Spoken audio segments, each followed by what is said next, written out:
every single life matters. The primary responsibility of government, first of all, which is security. We bank mostly on intervention rather than prevention.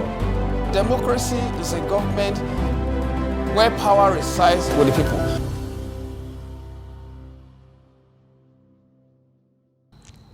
Hello and a very warm welcome to you. This is You.Gov and it's all about you and the government. On the show, we start to talk about government functions and responsibilities, and we also balance it out by looking at your obligations, your civic duties to your nation. I am Olomu-Agbodo. I say a very warm welcome to you again.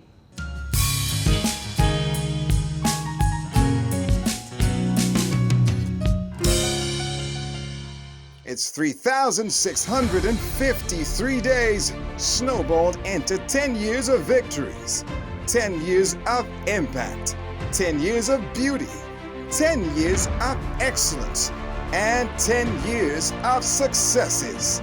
Thank you, our dear esteemed partners. You made the years worth its while. For your unflinching support, your seeds of love, for standing with us through and through. Thank you. It's our festival of vibes.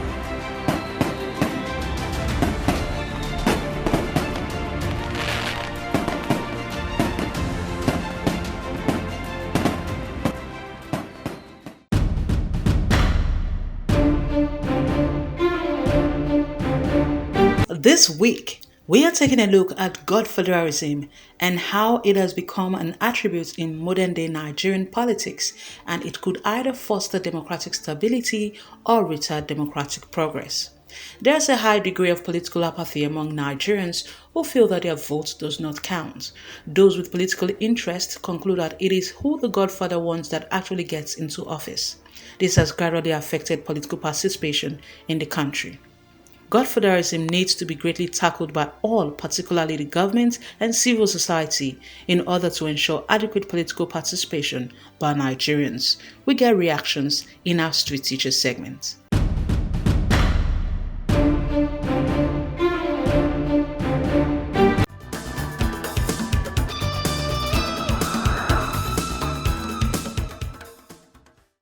I think is happening in Edo State, to be precise. It should be let me say, they want to do the same thing they are doing here in Lagos. And Edo people happens to be the, how will I put it? Edo people are more like the first civilized people in Nigeria because they have their own kingdom there and the rest. So I don't believe such thing will happen in Edo.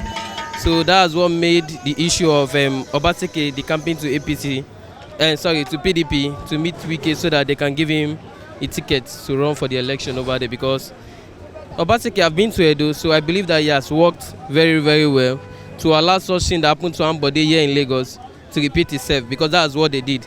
We all are aware of all these things. Likewise, what happened in Imo State too. So all these things, there is nothing anybody can do. Federalism in Nigeria should be the #1 problem of this country, because even as a youth, if you try as much as possible to even read up, have your finance to finance your election and the rest.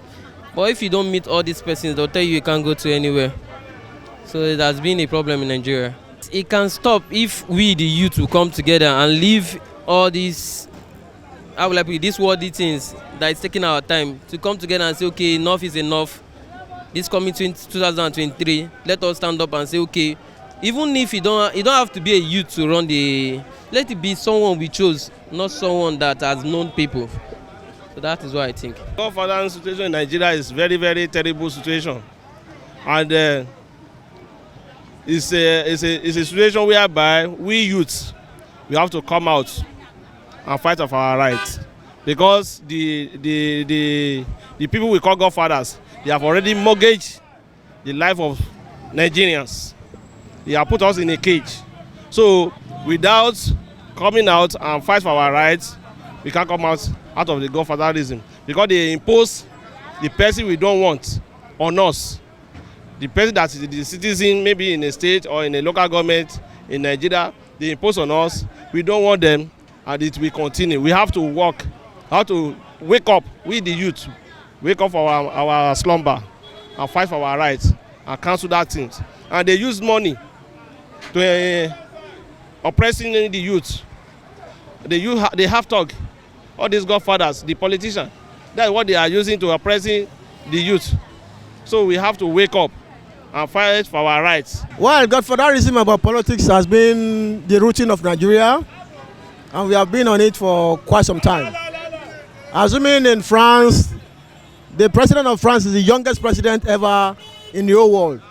So what we are facing in Bayelsa, if we face this type in Benin, well, I don't know what you feel. We don't know when the youth will grow up, but I believe one day the table will turn around. In Nigeria we can, but it's just about it's all about conscience and self-confidence. It's just about it. It is very easy for us to break the bone of the godfathers, but if we have one voice, we can.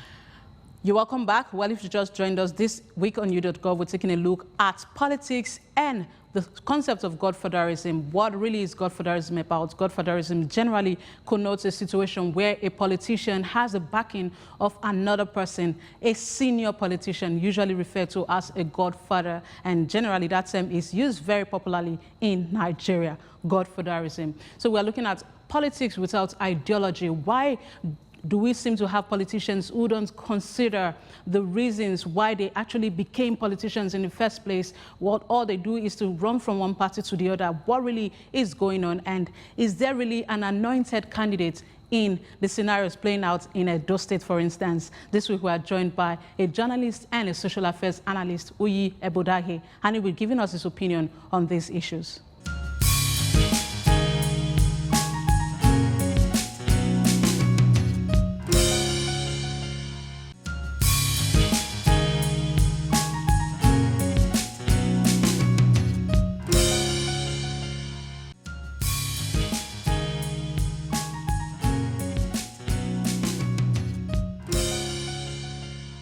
Well, politics in Nigeria, to me, I would say it's still a growing baby because the way they outsmart each other, one time one day they're in PDP, another time they're in APC.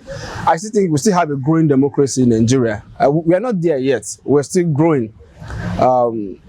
It's not yet Uru, but I believe that the kind of politics that we play in Nigeria is not yet democracy. It's not yet a democracy because to me, I call it the politics of personal achievements, because the politicians are so concerned about what they will get and who will get what at a particular time by their authorization. Because we don't play ideological politics in Nigeria. We are not there yet. We don't have ideological politics in Nigeria because you're supposed to, like in America, you have the Democrats and the Republicans. You don't see people jumping from Democrats, the campaign, and moving to Republican. They stick to their party. This is a party based on ideology. I don't think politics in Nigeria yet is all about. It's about ideology. It's just about personal interest, and that's what I think about politics in Nigeria. When I think about politics, that's what comes to my mind about what you can get and who gets what through you.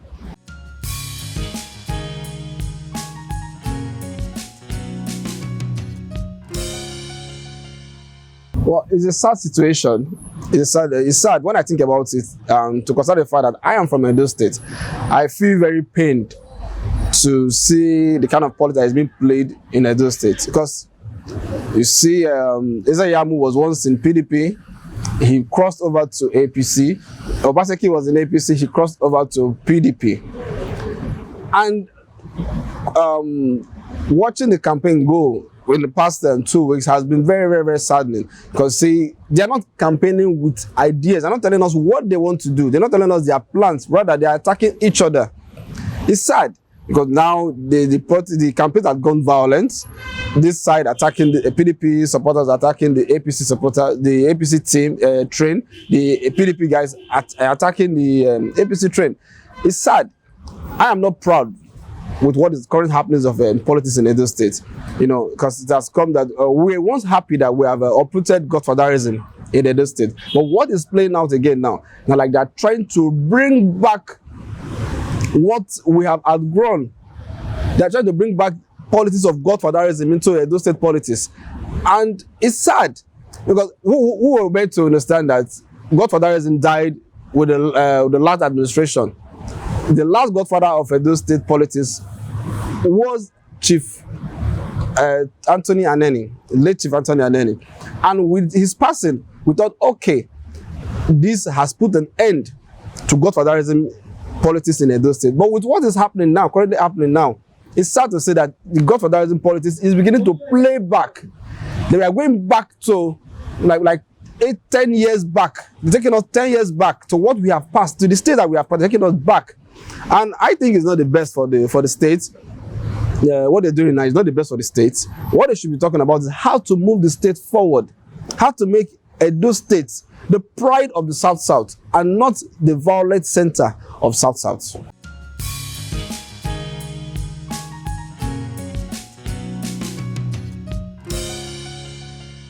Okay, talking about Godfatherism in Edo State, I know this is a book written by the former governor, the one-time governor and one-time national chairman of the APC, or Progressive Congress Party. This is a book that was written, said how he conquered Godfatherism. So if a man who said he has conquered Godfatherism in Edo State is now playing back the same card of Godfatherism, my sister, I will tell you, it's sad. It's not a good thing. Now, who is Obeze Yamu's godfather? Who is Obaseki's godfather? From my own point of view, the Godfatherism kind of politics has been expelled from the People's Democratic Party. You understand? Now, Oshomole has now made himself a godfather to Eze Yamu.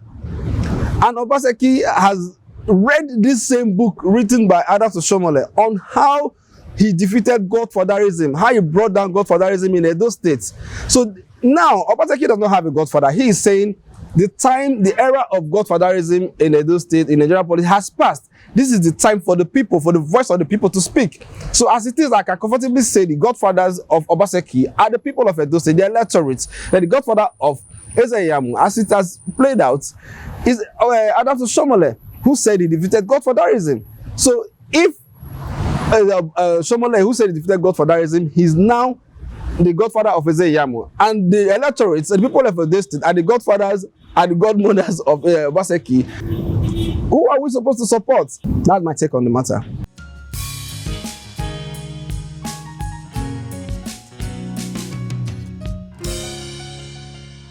The President Muhammadu Buhari did not endorse Eze Yamu.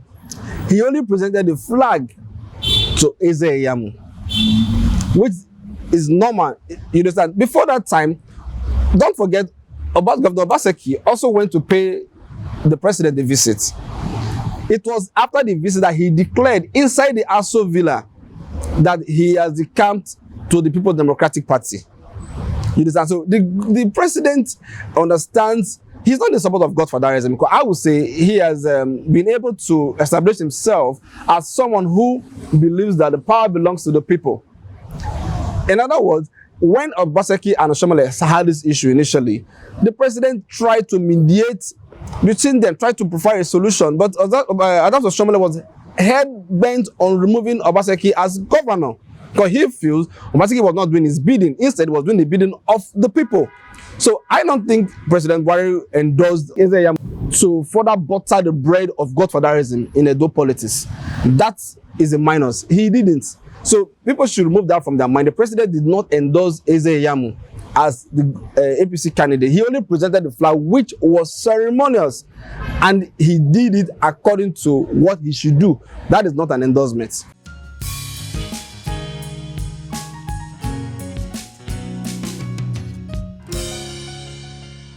You know, I always believe that the Attorney General of the Federation overstepped his boundary. He is not the Inspector General of Police. He is not the Governor of Edo State. Requesting for security for the members elect. Don't forget, they are members elect. They were not sworn in, so they are still members elect whose seat has been declared vacant. So the AGF requesting for police protection for the 14 members elect is like saying this trying to make illegality a legality. There's a saying that says you cannot build nothing, you cannot build something on nothing. So he simply made a request. He has forgotten, he didn't make requests for the Southern Kaduna killings. He didn't make requests for the killings in the east or in the Borno state. He's making requests for these 14 lawmakers. Yeah, that takes me back to the question you asked earlier. The removing of the roof. To me, that was big politics being played. That was pure politics being played out. Now, the governor had to do whatever he has to do to stay put, because he has gotten information that he was about to be impeached. He was supposed to do an illegal impeachment, and what he simply did was to stop that process from going on by blocking the entrance to the House of Assembly. And according to him, the approval for the renovation of the House of Assembly has since been approved, but work was yet to begin. And he felt that was the best time to start the work, because since the House of Assembly was in recess. So what the AGF did was pure illegality. And I hope and I believe that the IG of police does not approve it, because the IG of police has not come out to tell us anything. The AGF only saw the AGF requesting for police security protection, and we didn't get anything from the AGF. So I believe that the AGF, the Inspector General of Police, knows the stand of the law. Thus, he will not give legality to illegality. That is my stand on it.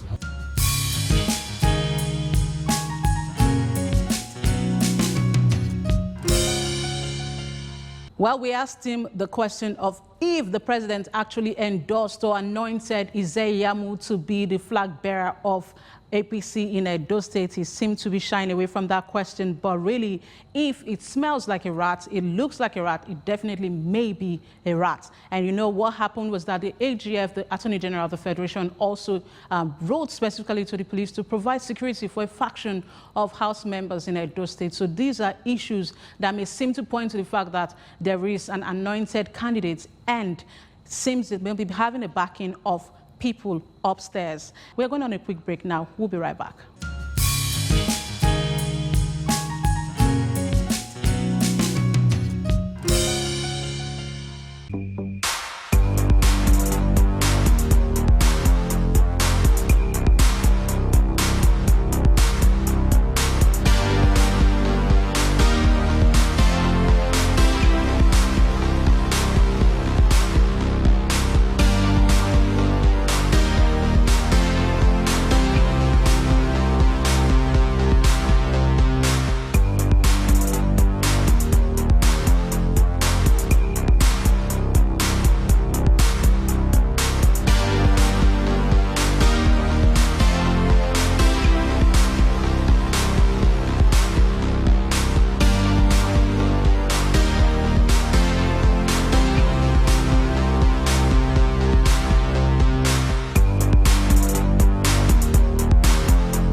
It's 3,653 days snowballed into 10 years of victories, 10 years of impact, 10 years of beauty, 10 years of excellence, and 10 years of successes.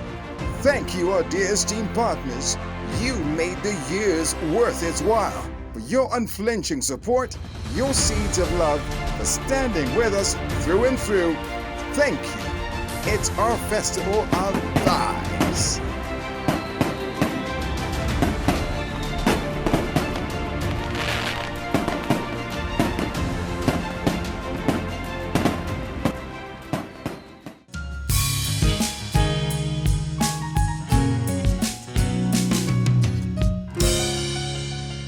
You're welcome back. We still have Muyi, and he's been sharing his opinion on the happenings in Edo State and generally looking at politics in Nigeria. So this time around, we want to ask him how we can actually achieve a situation where we have ideology-based politicians coming up to run for office and how to move the nation forward by involving youth in politics.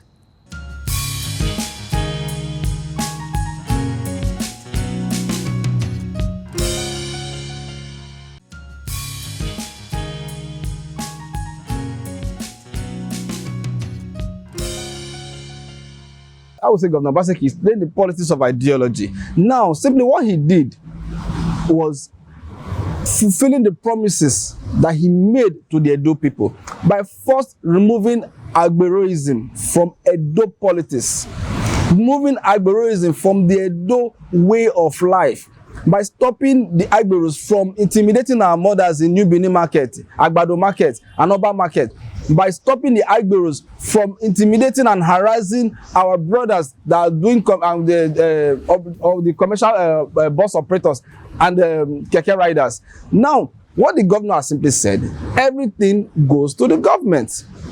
You pay for what you do. Now, the taxes or levies are being paid directly to the government, not to certain individuals. That is government of ideology. Now, roads contracts are being given to competent companies and not to people that will sell contracts and do substandard projects for us. That is politics of ideology. I am going to construct this road. I want the contractor of this road, and he does that. And the contractor comes to deliver on the job. The contractor is not paying anybody any kickback. He comes deliver on this job. He goes and says, okay, I'm going to renovate this school. I'm going to renovate this health center. He goes ahead to do that.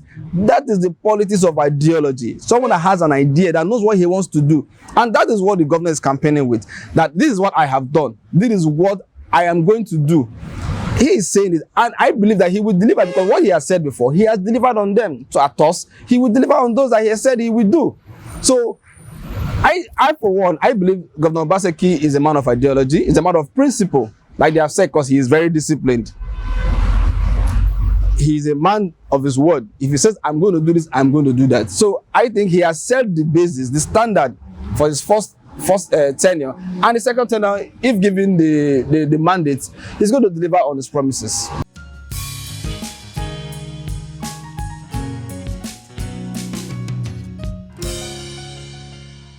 First, we must ask ourselves, because they say in politics, politics is about who gets what and at what time. That is politics. To them, to the selfish, that's the selfish definition of politics. Now, if I want to contest as a governor, I say to myself, I'm going in because I want to contribute to the development of my state, to the development of my country, not going there to siphon money for my personal interest.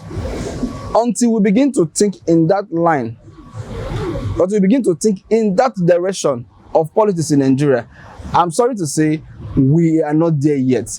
That is not to say all the politicians in Nigeria are all bad, or all the politicians in Nigeria are not focused. Some politicians are focused. Some politicians have ideology. Some politicians are more concerned about their citizens, about their electorates, about how to develop their states and how to better the life of the citizenry. You know, until we begin to see politics as a means of service, as a means to contribute our quota to the development of our environment, of our community, I would say Nigerian politics is not there yet. We are not there yet.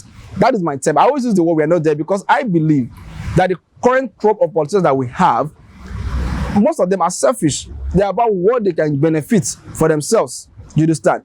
I believe if the EFCC has its foot on the ground and ICPC, our politicians will sit up, and if the electorate hold the politicians to their words and to their promises, if you fail us this time, next when you come for an election, we'll vote you out. The citizens must participate fully. I said it with all seriousness. The citizens must participate fully. If a politician fails to fulfill the promises that he made during the campaign period, do not vote for him for a second term or another term. If they fail this term, don't vote for them. And that is why the Nigerian youth must be actively involved in politics. Being involved in politics is not about going to vote. They've been involved in party politics, determining those that will become flag bearers and putting themselves up for election to become flag bearers themselves. Because until Nigerian youth consciously get involved in Nigerian politics, I would say Nigerian politicians will continue to rule this country, continue to drive this country the way they are driving with their selfish interests.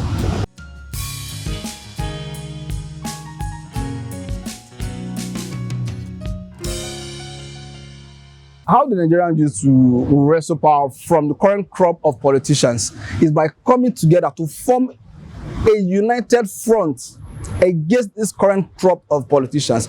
Youth coming together with the same ideology, the same political ideology, not to embezzle money, not for self-interest, to come together, put themselves. The thing is this: the youths have the voting power. That is what most people don't realize. The youth have majority of the voting power.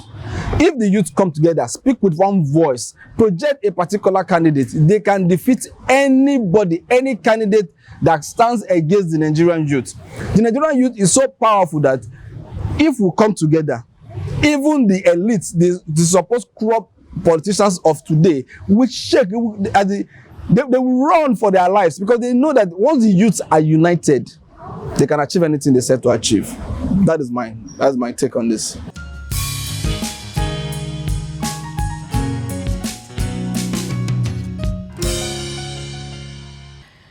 Quite interesting, but you know, if you want to participate in governance and government or politics generally, you have to start from somewhere. That is why you have to be a card-carrying member of a political party. It is not about just commenting and moving on. You have to pull your weight and be involved in politics, because politics is about you. It's going to affect you when politicians come into office and make negative policies. We don't want to see that happen, but we have some more tidbits for you.